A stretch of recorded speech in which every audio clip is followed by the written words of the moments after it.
Hello mga ka-Health Real Talk, media and your mental well-being sa KSA. Mga kababayan, napansin nyo ba ang bawat isa sa atin ay halos araw-araw exposed sa social media. Pero dito sa Saudi, may malinaw na media regulations at hindi lang ito tungkol sa batas, kundi may malalim na epekto sa ating kalusugan at isip. Mental health at social media conduct. Iwasan ang pang-aasar at pambubuli. Hindi lang ito nakakaapekto sa biktima, kundi pati sa atin. Ang patuloy na negative content ay nakakapuno ng utak ng stress hormones na nagiging sanhi ng anxiety at depression. Huwag ibunyag ang private family issues. Lahat tayo may problema. Pero ang paglalantad nito online ay hindi nakakatulong. Sa halip na solusyon, mas nadadagdagan ito ng emotional burden at minsan ay humiliation. Mas mabuting dumulog sa tamang tao o professional para magabayan. Iwasan ang maling impormasyon. Fake news ay fake health. Ang maling impormasyon ay nakakalason hindi lang sa lipunan kundi sa ating sariling isipan. Laging suriin ang source bago mag-share. Lifestyle, wealth, and content. Showing off money or possessions, maaaring magdala ng envy at unnecessary pressure sa iba. Social comparison ay isang trigger ng depression at low self-esteem.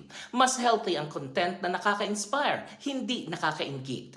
Children and domestic workers in vlogs. Kahit cute tingnan, may ethical at legal na aspeto. Ang bata o kasambahay ay may karapatan sa privacy at dignidad at ito'y bahagi rin ng respeto na nagpapagaan ng konsensya natin. Values, respect, and self-control. Offensive language and criticism of religion or culture ay hindi lang bawal kundi nagdudulot din ng toxic environment. Ang salita ay may bigat. Maaari itong makasira ng kalooban ng iba at magdulot ng guilt o stress sa ating mismo. Modesty in appearance. Beyond culture, ito ay reminder na maging mindful tayo sa ating self-presentation. May psychological benefit ang pagiging maingat. Nagbibigay ito ng sense of safety at respeto mula sa kapwa. Puso ng batas ay kalusugan din. Kapag sinusunod natin ang mga regulasyong ito, hindi lang tayo nakakaiwas sa parusa, nakakaiwas din tayo sa stress. Natututo tayong i-manage ang ating emosyon. Nagtatayo tayo ng online space na mas ligtas at mas positibo. Tandaan mga kabayan, social media ay parang pagkain din. Kung anong niluluto at hinahain natin, iyon din ang papasok sa isip at puso natin.